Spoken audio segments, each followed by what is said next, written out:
சிறகடிக்க ஆசை சீரியல்ல அடுத்து வர எபிசோட்ல என்ன மாதிரியான ட்விஸ்ட் எல்லாம் இருக்க போகுதுங்கிறத இந்த வீடியோவில் பார்க்கலாம். விஜய் பார்வதியை கட்டி பிடிச்சி ஃபீல் பண்ணி கதறி அழுதுட்டு இருக்காங்க. பார்வதி, நான் மோசம் போயிட்டேன் பார்வதி, சிந்தாமணியை நம்பி நான் ரொம்பவே மோசம் போயிட்டேன்னு சொல்லிட்டு கதறி அழுதுட்டு இருக்காங்க. விஜய் அழுறத பார்த்ததும் பார்வதியால தாங்கிக்கவே முடியறதில்ல. என்னாச்சு விஜயா, எதுக்காக இப்படி நீ அழுதுட்டு இருக்க, என்ன விஷயம் சொல்லுன்னு சொல்லிட்டு கேக்குறாங்க. உடனே நடந்த விஷயத்தை எல்லாமே சொல்றாங்க. சிந்தாமணி சொன்ன விஷயத்தையும் சொல்றாங்க.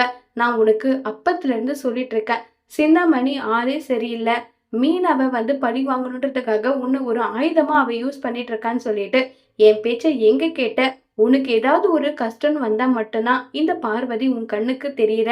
உன் கூட சேர்ந்து நானும் தான் நிறைய தப்பு பண்ணிருக்கேன், இல்ல நல்லா சொல்லல, அதுக்காக உன் அளவுக்கு மோசமெல்லாம் நான் போகல. இங்க பார், இப்பவும் உனக்கு கை கொடுத்து இருக்கிறது, நீ யார வெறுக்கிறியோ அவங்கதான் உன்னுடைய குடும்பத்தை மான மரியாதையை காப்பாத்திட்டு இருக்காங்க. முத்து மீனா இல்லைன்னா நீங்க இந்த நிமிஷம் வீட்டை விட்டு போயிருப்பீங்க. 3 மாசம் டைம் கொடுத்துருக்காங்க. அந்த 3 மாசத்துக்குள்ள உன்னால முடிஞ்ச அளவுக்கு முயற்சி பண்ணி அவங்களுக்கு பணம் கொடுக்கற வழிய பாருன்னு சொல்லி பார்வதி சொல்றாங்க. நான் சிந்தாமணி இப்படி பண்ணவா நினைச்சு கூட பார்க்கல. அவர் ஒரு நாள் கூட என்ன அதட்டுவாரு திட்டுவாரு நான் பண்ற விஷயத்துக்கெல்லாம். அதை நான் பெருசாவே எடுத்துக்க மாட்டேன். ஆனா இன்னைக்கு என்ன கை நீட்டி அவர் அடிச்சிட்டாரு. உன்னை பார்க்கவே பயமா இருக்கு. எங்க தண்ணி எடுத்துட்டு வரட்டுமான்னு கேட்டா, அதில் ஏதாவது நீ கலந்து கொடுத்துருவான்னு எனக்கு பயமா இருக்குன்னு சொல்றாரு. எனக்கு செத்துடலாம் போல இருக்கு பார்வதி, மனசுக்கு ரொம்பவே கஷ்டமா இருக்குன்னு நல்லா சொல்லி ஃபீல் பண்ணி பேசிட்டு இருக்காங்க. கவலைப்படாத விஜயா, எல்லாம் நல்லதுக்குன்னு நினைச்சுக்கோ. இத்தோட அந்த சிந்தாமணியோட உறவை ஒட்டு மொத்தமா முறிச்சிடுன்னு சொல்லி பேசிட்டு இருக்கும் போதே சிந்தாமணி மாஸ்டர்ன்னு சொல்லிட்டு வராங்க. ஏய், நீ எதுக்காக இங்க வந்த? உன்னை நம்பி நம்பி நான் மோசம் போனது போதும், இதுக்கு மேல உன்னை நம்ப முடியாது. நான் சந்தோஷி சார் கிட்ட 48 லட்சம் ரூபாய் கடன் வாங்கினது நீ பாத்தியா? உன்னை அறியாம 1 ரூபாய் பணம் கூட நாங்க வாங்கல. மிஞ்சி போனா 30 லட்சம் ரூபாய்க்குள்ளதான் வரும். முதல்ல 10 லட்சமோ என்னவோ வாங்கணும். அதுக்கப்புறமா கொஞ்சம் கொஞ்சமா அப்படின்னு பார்த்தா கூட 15 லட்சம் இல்ல 20 லட்சத்துக்குள்ளதான் வரும். நீ எதுக்காக 48 லட்சம் சொல்றேன்றாங்க.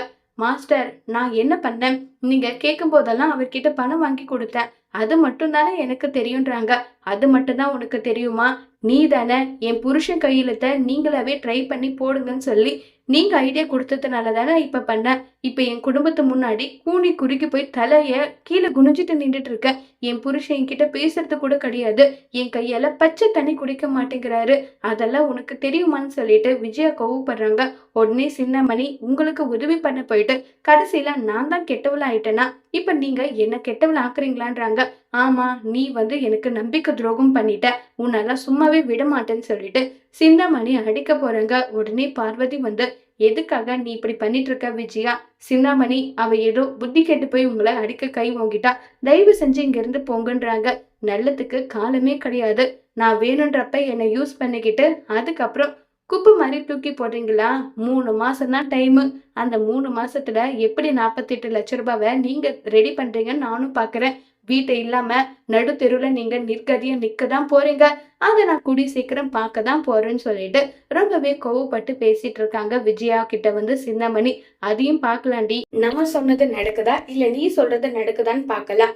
என்னுடைய மகனும் மருமகளும் சேர்ந்து கண்டிப்பா வீட்டுக்கான அமௌண்ட்டை அவங்க கூடி சீக்கிரம் அடிக்க தான் போறாங்க. உன் முகத்துல கரிய பூசதான் போறாங்க. இது நடக்குதா இல்லையான்னு பாருன்னு சொல்லிட்டு விஜயா சொல்றாங்க. யாரு பூ கட்டி மருமக பூ கட்டி பணத்தை ரெடி பண்ணுவா, உன் மக கார் ஓட்டி பணத்தை ரெடி பண்ணுவானா?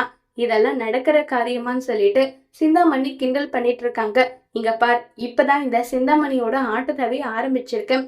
இனி போக போகதான் இந்த சிந்தாமணி யாரு எப்படிப்பட்டவன்றத நீங்க கூடி சீக்கிரம் பார்க்க போறீங்கன்னு சொல்லிட்டு சிந்தாமணி கோவமா போறாங்க. பத்தியா பார்வதி, எப்படி பேசிட்டு போற பத்தியா? என்கிட்ட காலி ஆகும்னா எப்படி பேசிட்டு இருந்தா இப்ப எப்படி பேசுறா பாருன்றாங்க. நான் தான் உன்கிட்ட சொன்னேன் இல்ல விஜயா, நம்ம குடும்ப விஷயத்த நம்மள தவிர வேற ஆளுங்களுக்கு சொல்லக்கூடாது நான் சொன்னேன். ஆனா நீ பண்ண வேலை எப்படிப்பட்ட வேலை, கடைசியில எப்படி விட்டுருக்கு பாத்தியா? இதுல கடைசியில பாதிக்கப்பட்டது முத்து மீனா 2 பேரும் தான். இருந்தாலும் எனக்கு நம்பிக்கை இருக்கு, கடைசி வரைக்கும் போராடி அந்த வீட்டை முத்துவும் மீனாவும் சேர்ந்து மீட்பாங்க. என்னால முடிஞ்ச உதவி கண்டிப்பா உனக்கு நான் பண்றேன்னு சொல்லிட்டு பார்வதி சொல்றாங்க. இங்க பார், திரும்பவும் சின்னமணி கிட்ட போறேன், அங்க போறேன் இங்க போறேன்னு சொல்லி எந்த ஒரு வம்புலையும் மாட்டிக்காம இருக்கிறது தான் உனக்கு நல்லதுன்னு சொல்லி விஜயாவுக்கு அட்வைஸ் பண்ணிட்டு இருக்காங்க பார்வதி. இனியும் பார்வதி சொன்னதை கேட்டு விஜயா திருந்தி இருப்பாங்களா இல்ல திரும்பவும் சிந்தாமணியோட பேச்சை கேட்டு திரும்பவும் ஏமாற போறாங்களா விஜயங்கிறத வரப்போற எபிசோட்ல வெயிட் பண்ணி பார்க்கலாம். தேங்க்யூ.